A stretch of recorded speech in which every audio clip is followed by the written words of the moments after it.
As the coronavirus pandemic continues to claim American lives, experts warn the opioid epidemic is surging too. COVID-19 is here. It will be here for some time. But in a year or two, it's the opioid use disorder epidemic that'll still be with us. The early days of COVID left many opioid addiction patients facing closed treatment centers, cancellation of in-person recovery meetings, or difficulty accessing opioid use disorder medications. In 2019, pre-pandemic death rates grew by 4.9% to over 71,000 deaths, with illicitly manufactured fentanyl continuing to drive the increase. The American Medical Association says at least 30 states have reported overdose deaths rising in 2020. And a recent analysis of 500,000 drug tests showed a 32% increase for non-prescribed fentanyl from mid-March through May.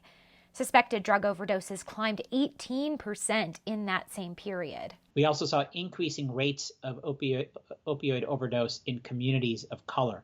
So this all paints a picture that we have an ongoing public health challenge here. Dr. Anand Parekh is the chief medical advisor for the Bipartisan Policy Center, which just released a report showing how federal and state governments are funding the fight against opioids.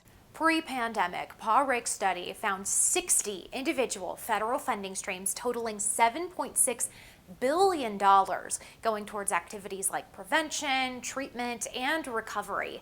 But COVID-19 closures and distancing has led to treatment limitations and access to naloxone. That's the emergency drug used to treat overdose patients. In July, the FDA approved requiring manufacturers of opioid pain and opioid use disorder medicines to update their packaging inserts to include naloxone recommendations. These changes officially take effect in early 2021. It's not enough. The data suggests that still a minority of individuals with opioid use disorder are getting access to the gold standard medication-assisted treatment they need to really combat their addiction. Lindsay Thies, Newsy, Denver.